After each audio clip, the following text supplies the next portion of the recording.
Hey friends, it is Lisa and it is Ask a Flower Farmer Wednesday. So if you have never been with us on this before, let me tell you how it works. I show up at 11:30 every Wednesday and do the best I can to answer questions that you submit. And the questions are based on flower farming, growing cut flowers, whether you're a home gardener, a budding flower farmer.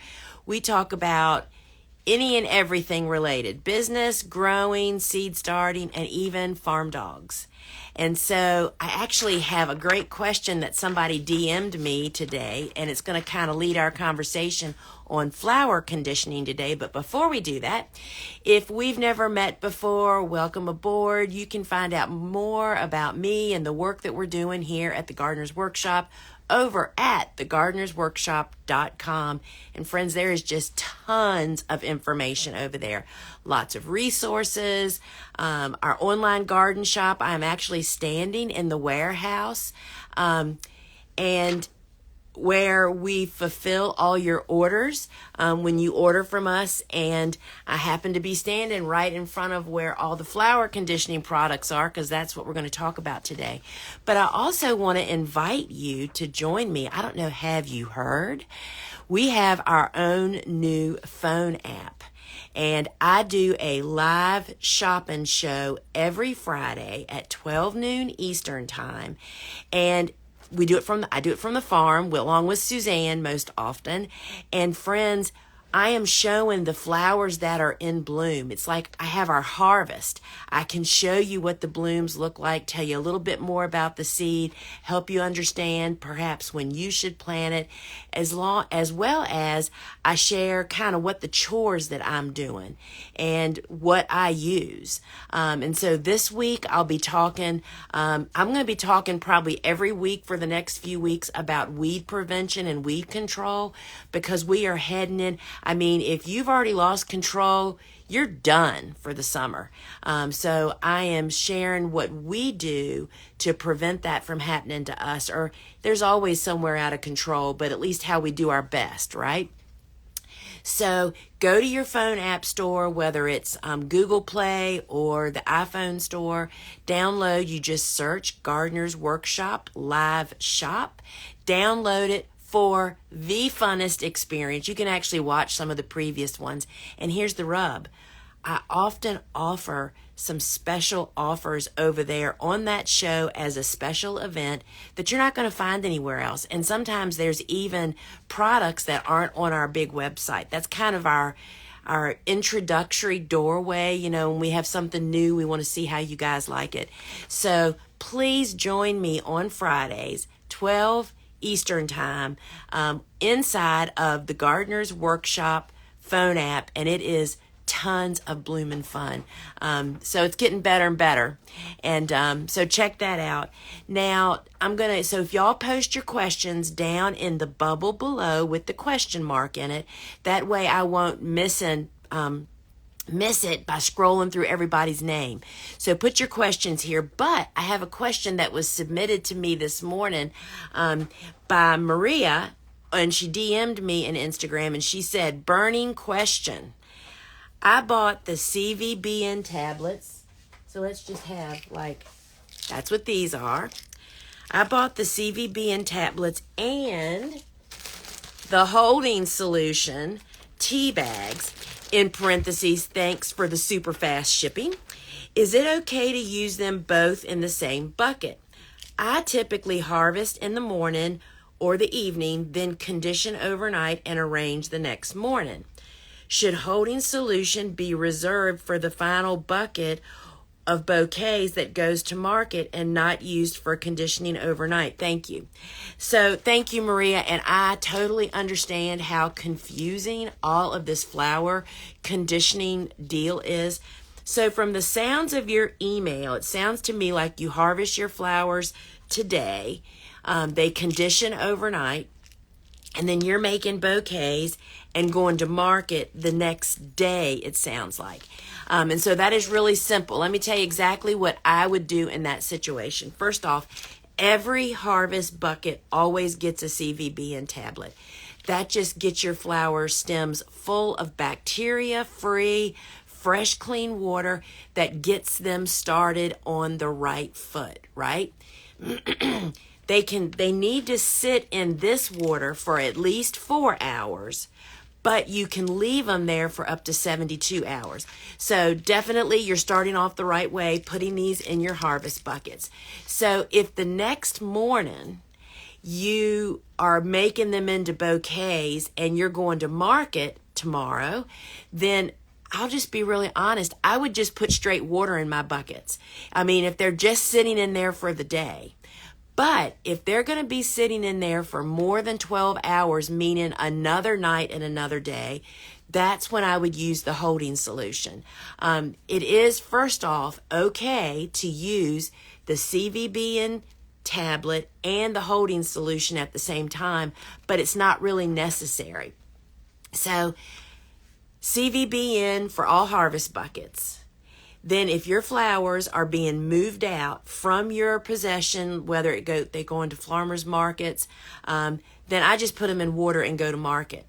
But if they're going to be sitting in that bucket water for more than 12 hours, meaning another day or 2 days, then you definitely need the holding solution, because the holding solution, in addition to having more biocide, it has a little bit of nutrition.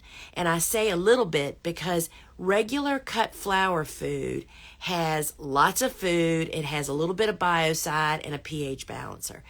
That lot of food makes the flowers continue to develop and open as quick as possible for your customer, as well as it keeps the foliage green. Well, while we're still sitting on the flowers, we've harvested them, we've made them into bouquets the morning after, but you're still not going to market for till the next day or beyond, or it's for subscriptions for another day away. Those flowers need a little bit of food, but you just want to give them just enough to keep them looking good and healthy, but not pushing them to move on. We don't want that to happen until they get at home with their customer. So here's the way that I look at it. I look at it in 3 stages. There's the harvest buckets that get the CVBN tablet that fills the stems with fresh, clean, bacteria-free water. And when the stems hit the water, many of them expel a lot of debris into the water that instantly fuels the fire of bacteria growth. That's where these tablets are priceless, friends. It squashes that bacteria growth. It delays it from happening for a couple of days. And every little step that you follow buys your end customer a couple of more days. So that's the first step. This is called pre-treatment. This does not replace flower food. This does not have anything to do with nutrition. This is simply killing the bugs that are in the water and that your stem create in the water, okay? So that's that part. So if the next step is while the flowers are continuing to be in the grower's care or the florist's care, if my flowers are going to sit for more than 12 hours before I take them to their next step, I 100% put the tea bags. That's what these are. Tea bags come in 2 sizes, I will just mention, so pay attention to what size buckets. If you have a farm stand, if you have an on-farm market like we did, that means you're going to make your flowers up into whatever, mixed bunches or just buckets of stems. Those buckets should have a tea bag in it. That tea bag is going to continue. And I would also, I'm already thinking what somebody's thinking here. Well, what do I do with the CVBN water? We move our flowers from the CVBN to the next stage, and we trash that CVBN water. It's usually getting pretty yucky, because especially for those flowers that are polluting the water. We don't use it again for anything. If it was 100% clean looking and it's below the 72 hours, you could actually put more flowers in there, but we just don't do that as a practice. So pre-treat with the chlorine tablets. Then if I am going to have buckets that are going to be holding flowers, whether it's my market bouquets or whatever, for more than 12 more hours, that's when we drop the tea bags in there. And the tea bags have food, biocide, and a pH balancer in it. Then when you so when we deliver to our florist into the buckets that they gave us last week to bring their flowers to them this week, we've washed their buckets, we load them up with water, and we drop a tea bag in it, and then we put our customers' flowers in it and we deliver it to them. That tells them that they know that, because these tea bags are just like a Lipton tea bag, friends. You drop it in the water and leave it. You don't take it out, and then your customer can see that they've also been treated, right? The only time that we use the two different types of flower food, this is the little packet that we attach to our bouquets in the rubber band, because this is what the person that's putting it in a vase is actually going to use, right? And you measure your water. I mean, if you're not following the science of the product, you're not really getting the benefit. So you need to see how much water is in your, I think this is for a quart. 1 liter, and I think that's a quart. Or maybe that's 2 quarts. Anyway, read the instructions on the packets, friends. And we put this in, and this continues what the CVBN tablet started and what the holding solution had continued. But sometimes if your flowers are going straight from harvest today to the market tomorrow, we go from CVBN to straight water, and then our bouquets get one of these attached to it, and your end customer uses that at home. Now, there is a different type of flower food, and we used this for a lot of years, particularly when we were growing dahlias. This is regular cut flower food, and you can see the packet is yellow. This is regular cut flower food, just like the blue packet I just held, but this has an additional hormone in it, and it is a hormone that helps those flowers that are grown from a bulb or a tuber. I mean, daffodils, dahlias, tuberoses, all of those flowers. This additional hormone helps to keep the foliage green and keep those blooms longer living, as well as to continue opening. So if you're doing a mixed bouquet, let's say you got a mixed bouquet of flowers and there's one lily in it, then I would just use this. This doesn't hurt the other flowers. So some people just use the bulb food all the time, just to make it easier. So check that out. I hope that hasn't confused you even more, but that's what I would do. Harvest into CVB. If their flowers are leaving me tomorrow, they would just go out and water to the farmer's market.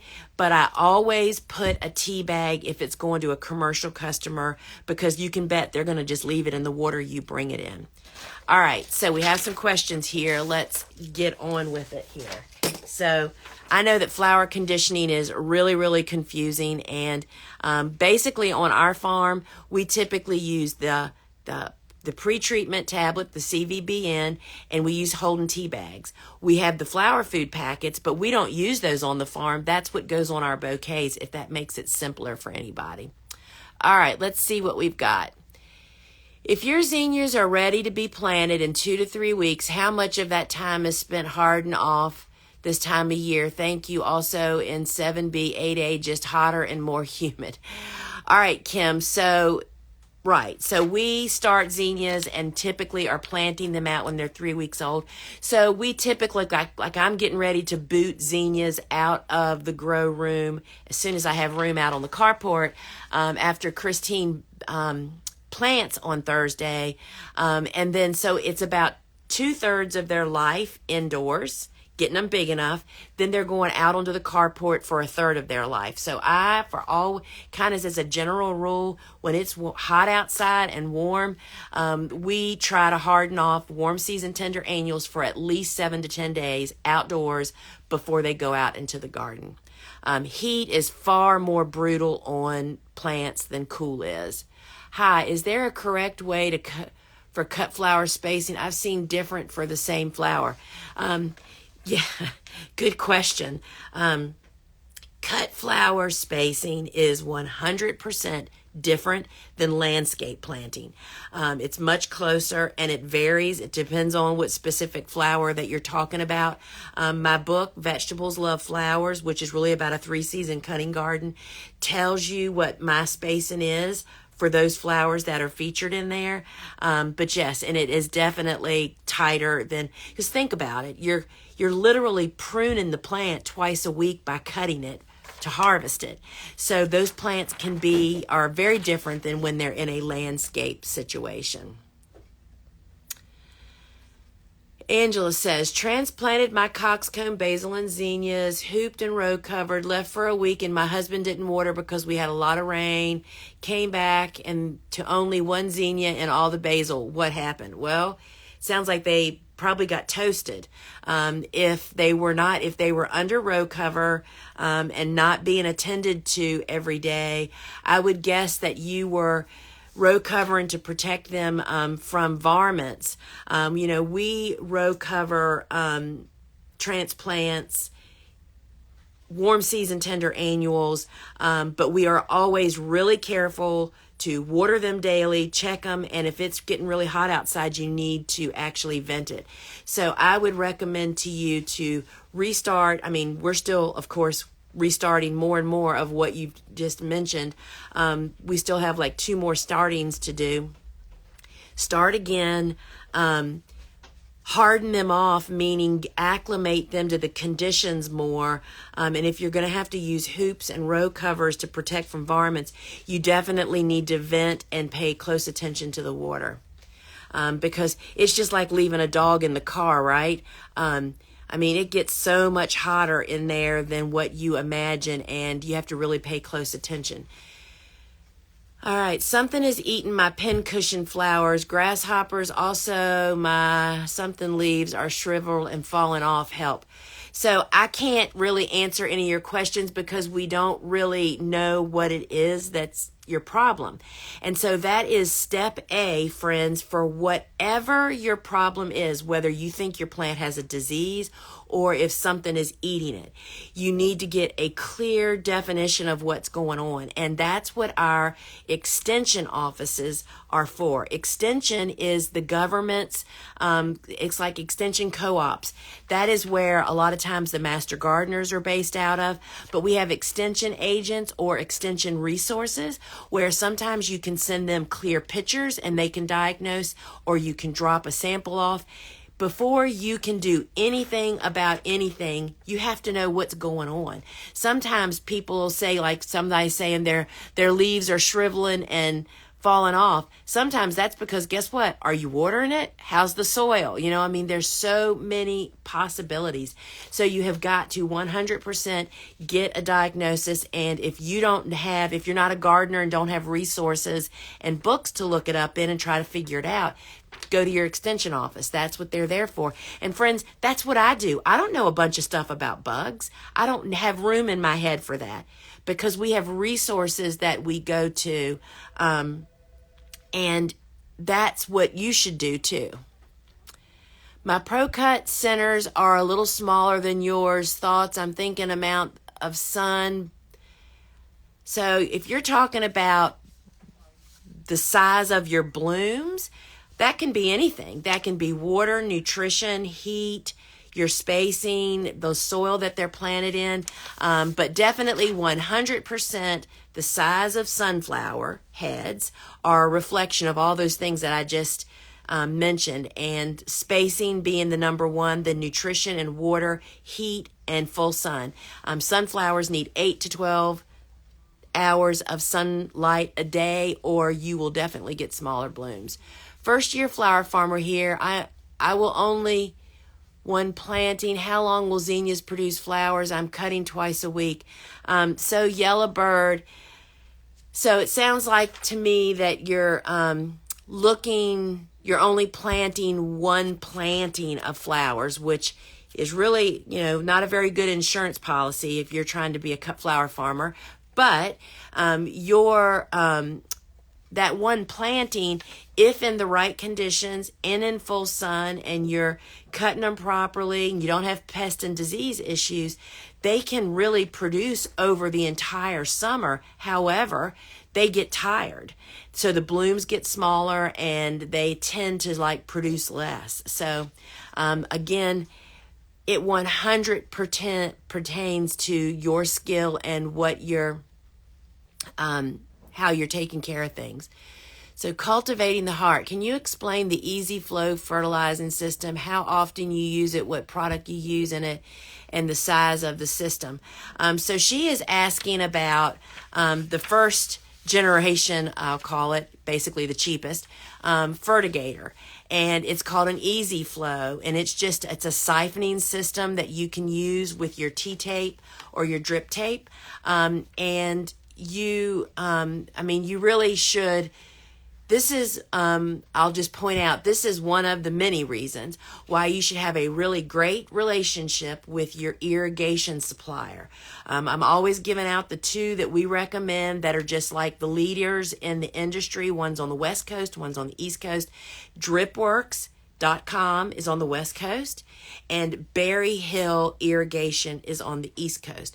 Both of them basically pretty much sell a lot of the same things. But you need to become their customer and use their services, whichever one is closest to you for shipping purposes. And then you can get this kind of help from them. First off, I would go there and they've probably got a tutorial. But how often you use your fertigator really depends on the state of your soil and what you're actually using. And if you're using a lot of some of the organic fertilizers, like we use Neptune's seaweed fish, you have to really take out all the screens that are in your fertigator all along the way, except for your filter on your irrigation system. That's the only one that's left in there, because it'll get clogged up really fast, and you just need to pay close attention to keep it clean. I use some of the bigger filters for that reason. The bigger the filter, the less often you have to clean it, because there's more surface space. So this is a deep question, and that's what your irrigation specialists are there for. So that would be my recommendation to you, is to go to your for supplier. I'm sorry, y'all, I'm reading and sinking. So come here, Lane. How do you pronounce this? And I should know it. Cerinthe. I would say Serenth. Serenth. That's what I was thinking too. So Seeds is asking, I didn't get Serenth in yet. She's in 5B. Will it grow if planted now? Now that is a cool season hardy annual.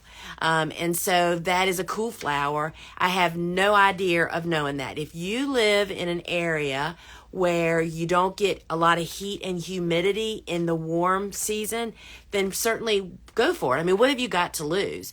But definitely the benefit would be to get it in the ground 6 to 8 weeks before your last spring frost for the best stem length and establishment. So let's see here. Union Mills flowers. Can basil and ageratum be succession planted? Charlottesville, Virginia, Zone 7. Oh, yeah, for sure. I mean, we plant both of those multiple times. And if you want more information on succession planting, my book, Vegetables Love Flowers, which is about a 3-season cutting garden, that's a big part of it. There's actually diagrams in the back to help you kind of wrap your head around succession planting. That is really a big snapshot of how I farm and how it benefits vegetables to have flowers present in your garden all the time to bring in all the beneficial creatures. But yes, for sure. Church Creek Farm. I have leaf-footed bugs on straw flowers. How should I control them? Those suckers are the bane of my existence. I will tell you, I squished about 15 of them this morning before I even came to the office. I mean, wherever I see them. And so leaf-footed bugs, sometimes people actually mistaken them for assassin bugs, but there's a lot of features that are very, very different about them. But the dead giveaway is their back legs are really kind of thick and are kind of fanned looking. You need to definitely look it up. First off, they will sting you.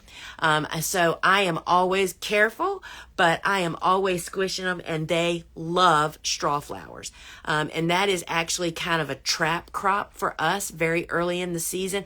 I go out there with gloves on both of my hands to do nothing else but to squish them, because doing that early in the season, and particularly the breeding ones, you are preventing so many many more of them. They're in the stink bug family. And you can tell that from when you squish them, they smell like a stink bug. But you just need to be aware that they will sting. And so that's how I control them. I have found no other control unless you plant for predators. And I'll tell you that Rhonda and I, it hasn't come out yet, I don't think. Our podcast, the Field and Garden podcast, Rhonda and I talked with Jessica Walliser, she's written many books on beneficial insects and insects. I mean, she's a bug hugger just like we are. Her latest book, Attracting Beneficial Insects to Your Garden, it's about planting certain crops to attract bugs. It's all based on science. Highly recommend her book to get in there. And I need to look in that book for that and tarnish bugs to see what we can do to help them. So that's what we do about them. We just constantly, just like Japanese beetles have just landed on our farm, we are just constantly hand picking. Birds, spiders, and assassin bugs. So Rhonda, the other bug hugger in this family, just said, Rhonda, tell me again, birds, spiders, and assassin bugs. Spiders and assassin bugs are the predators of the leaf-footed bugs. Birds, assassin bugs. What did you just say? Birds, assassin bugs, and spiders. Friends, those are some of the go-to best beneficial insects. All right, so thank you, Rhonda, very much for that. But the addition of you hand-picking and attracting all these creatures, which Vegetables Love Flowers has tips on how to attract and how not to hurt. Y'all, spiders are some of the most ferocious bad bug eaters. You cannot be afraid of spiders. You just have to get over it. Put your big girl pants on and do it. So Little Meadow Flower Farm, is it normal for snaps to curl after cutting? I'm not sure what you mean. Do you mean that the stem is curling like in the bucket? That is because of the way it was sat in the bucket. You need to keep them straight and upright. So I would need more information about that. Sorry.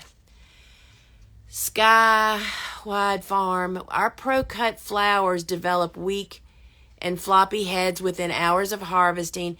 How do we prevent this? We are in zone 9A. We harvest directly into hydrator. So I would be really curious to know what colors you're talking about. So there is definitely weaker necks on the bicolors and the special colors. We call special colors. The white, the chocolate. That's not just pro-cuts. That is all special color sunflowers. Just have weak necks. I wish they'd get on the ball and get back to breeding and make them stiffer, like the orange, the horizon, the brilliance. All of those definitely have stiffer necks. And so you say you're harvesting into hydrator. So that's what we tend to do for those crops. Like when we're just now starting to start lots of the bicolors and the dark colors to have later in the season. So when I go out to harvest, I take tall, narrow buckets, which has a splash of Quick Dip, which is what this is. Sorry, y'all, it's in the wrapper. But this is a hydrator that is really not even meant to be diluted. But I learned from a 50-year flower arranger that when she has stiff, flimsy necks, she puts a splash of Quick Dip, which I have assumed is about 2 tablespoons, into the harvest water.